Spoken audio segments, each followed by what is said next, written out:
आज मैं प्रदेश के सतना में बहुजन समाज पार्टी के तत्वावधान में भारत रत्न संविधान निर्माता परम पूज्य बाबा साहब डॉक्टर भीमराव अम्बेडकर की 65वें महापरिनिर्वाण दिवस के शुभ अवसर पर जिला स्तरीय श्रद्धांजलि सभा विचार गोष्ठी, तो उसमें सम्मानीय मुख्य अतिथि माननीय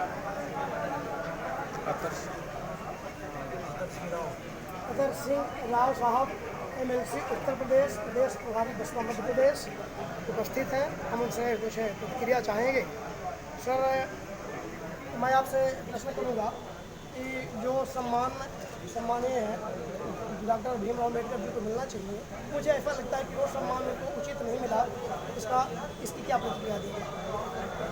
बाबा साहब को बहुजन समाज पार्टी तो भगवान मानती है। सारे हम टोटल वर्कर। तो आपके भारत रत्न परम पूज्य माननीय काशीराम साहब और आदरणीय बहन कुमारी माथी जी ने जब 1989 में VP सिंह जी की सरकार बनी थी, तो उसमें उन पर दबाव बनाकर उनको समर्थन में 3 शर्तें रखी थी। पहला ये कि परम पूज्य बोधिसत्व बाबा साहब को वैसे तो सबसे प्रथम जो है भारत रत्न बाबा साहब को ही मिलना चाहिए था, लेकिन कांग्रेस पार्टी और भारतीय जनता पार्टी के लोगों ने बाबा साहब को सम्मान नहीं दिया। तो माननीय काशीराम साहब और आदरणीय बहन कुमारी माथी जी ने VP सिंह की सरकार को समर्थन देकर 3 शर्त रखी थी। कि पहली शर्त तो ये थी कि परम पूज्य बोधिसत्व बाबा साहब को भारत रत्न दिया जाए। दूसरी शर्त ये थी कि जो मंडल आयोग की रिपोर्ट है वो OBC समाज के हक में उसको लागू करने का काम किया जाए। और तीसरी शर्त ये थी कि जो ये लाल कृष्ण आडवाणी जी जो दंगा रथ ये लेकर जो घूम रहे हैं, जिसमें हिंदू मुस्लिम राइट हो सकता है या देश में दंगा हो सकता है, उसको उत्तर प्रदेश में प्रवेश ना किया जाए। तो परम पूज्य बोधिसत्व बाबा साहब को अगर और कांग्रेस पार्टी और भारतीय जनता पार्टी किसी और पार्टी ने सम्मान नहीं दिया, लेकिन बहुजन समाज पार्टी के लिए हम लोग उनको भगवान के श्रेणी में रखते हैं। वो हमारे भगवान हैं।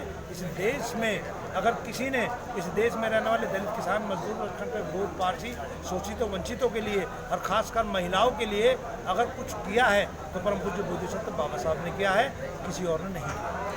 सर, इतने मजबूत संविधान के बावजूद जहां SC ST और OBC के लिए बहुत ही मजबूत संविधान बनाया गया, उनके अधिकारों को संरक्षित किया गया, उसके बावजूद भी वे बीच में अनुसूचित जाति के ऊपर OBC के ऊपर अन्याय अत्याचार हो रहा है। इस पर आपका क्या कहना है?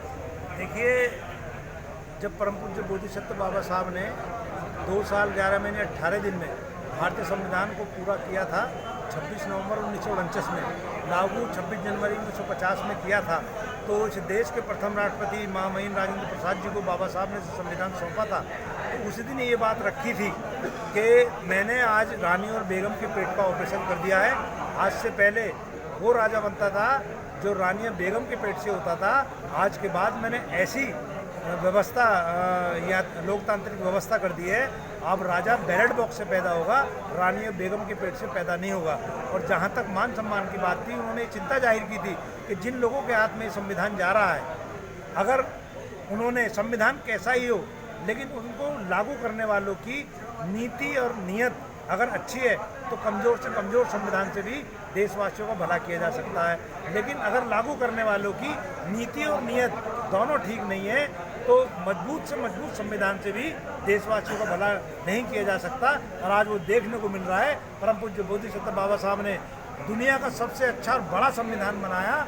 हर धर्म और जाति को, महिला पुरुष को बराबर किया, सबको सम्मान देने का काम किया। लेकिन भारतीय जनता पार्टी और कांग्रेस पार्टी ने कभी भी भारतीय संविधान को पूर्णतः लागू करने का काम नहीं किया है और ये संविधान को खत्म करना चाहते हैं। लेकिन जब तक बहुजन समाज पार्टी का एक भी वर्कर जिंदा है, ये भारतीय संविधान को खत्म करने की तो बात छोड़ो, हाथ भी नहीं लगा सकते।